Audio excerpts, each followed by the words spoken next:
So there was a question earlier in the chat, and this is an interesting question because from Charles Coulter. He asks, Eddie, what are your thoughts on DA moving to the 4 and bringing in a versatile 5? And I think that started because in college, Deandre Ayton played the 4 as opposed to the 5 because you had a guy named Dusan Ristic who was a very immobile center. So he was playing that position, and DA thrived. Now, I don't necessarily agree that it was just because he was the 4, but he could play that position. That has been speculation and rumored throughout his career in terms of position and if that would be a better fit for him, so on and so forth. What say you in terms of that? No, I don't like it because I think everything is built around Devin and KD. And look, the only reason you like DeAndre at the 5 is if he's posting up strong, if he's in the paint, if he's finishing strong, if he's getting fouls, helping get into the bonus, and then you'll put up with that. You say, okay. If not, then you'd want a center that can space out and get out of their way because they're going to attack the glass. They're going to go to the rim. And so those are your 2 focal points. So, you either got to have one or the other. If you're going to have a big that's in the way, sort of, that's going to always be around the paint, that's going to cut off half of the court in regards to you driving, then you should feel confident, okay, if I give them the ball, something good is going to happen. So you don't want a 5 that's in the way. So if you have a 5 that can space out, that's even better because now that opens up lanes for Kevin Durant and Devin Booker. So no, I wouldn't promote him going to a 4 and then putting another big guy out there. That just shrinks the court too much and it allows defenders to be able to focus on those 2 to force them to pass to those very guys that's out there on the court. And I guarantee you, teams would love the fact that Devin and KD's not shooting and they're giving it to somebody else. There's a portion of this that I'm a little confused on, and maybe you can help clear it up for me. When you watch DeAndre Ayton in college, okay, now it's college, I get it, and there's you're playing against inferior competition on a lot of nights compared to what you are in the NBA. But in terms of the fundamentals, okay, catch and shoot, way smoother in college than it is now, especially from long distance. DA on a lot of occasions at the U of A, when he would catch and shoot from 3. When you were going there? When I was going there. I watched him up close for a whole season. All right. Yeah, I mean, you were in the stands. You had like pom-poms. I mean, you had the Arizona shirt on. I was working, EJ. But, catch and shoot and that transition was way cleaner than it is now.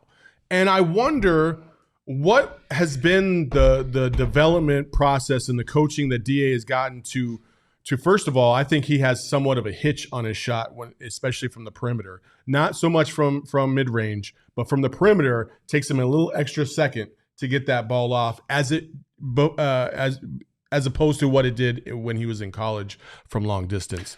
What have you noticed that? And how has that held his progress back, if you've noticed it at all? Well, again, the hitch in his shot, I could change that thing in 2 weeks. That's nothing. That's what I keep saying. No, that's nothing. That's nothing. I think he hesitates on his shots. I don't know if it's a hitch. I think he hesitates, and I don't know why he hesitates. Like, just turn and shoot it. I say that during the telecast. But that's very simple. I just don't think he's comfortable out there for a long period of time. Like, I don't think that's his value. I think his value is his size. I think his value is in the pick and roll. I think his value is his athleticism at the rim.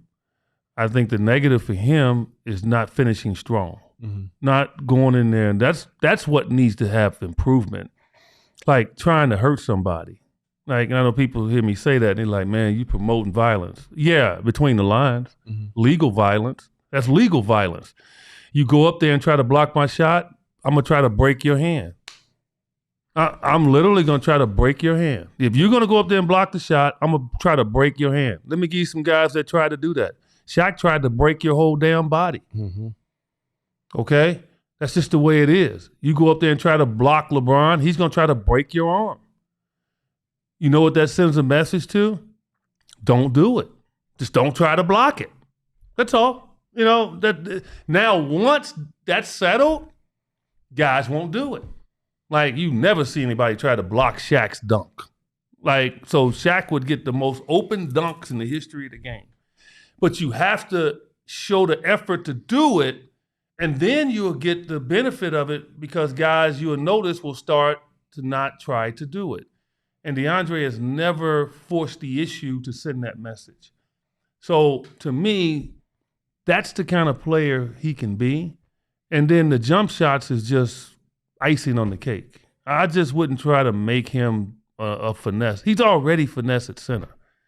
So I wouldn't want to make him a forward, and then the finesse would maybe get worse. I'm just not buying that. I mean, you've seen this game. You've been around a lot of players, and I'm not trying to disrespect Deandre Ayton by any stretch of the imagination because I love him. I think he's one of my favorite players. I don't know if you can just switch to be an aggressive player overnight, and I don't think you can. I don't think that's something that you can just build. He can dunk hard. We saw him do it early in the year. Like, beginning of last season, you saw him come out, and he was just, he can do that. That's all I'm promoting. I think everything else is smooth with Deandre. I think Deandre sets great screens. I think his pick and roll game is good. His ability to catch the ball in traffic has improved over the years. When the ball's below, he's been able to scoop it up smoothly. His issue is when it's up here. Mm-hmm. He tends to have a hard time grabbing the ball when it's thrown up here, and he catches it and it kind of bounces on his hands. He doesn't see, his eyes is not connected to the ball he grabs it. Is he not doing the fingertip drill? I don't know what it is, but he does it. But below, when they're throwing him passes, he scoops it up. So he's very good at that. He can't turn into Shaq, but he can at least turn into Shaq at the rim. And just try to dunk the ball hard every time. And I think if he does that, I think he don't realize the kind of portal that would open for him. Yeah. He just doesn't. I mean, it seems weird. It seems basic. It seems elementary, but it's a psychological thing that you can send a message to players based on how you play. Yeah. And all of us have it. All of us had it as basketball players. You make them understand that this is what I do well, this is what I'm going to do, and they tend to they worry about that, and they react to what you might do to them, and that puts you at an advantage against them. So that's what he has to do, man. But you said it. Is he willing to do it? Yeah. That's the big question.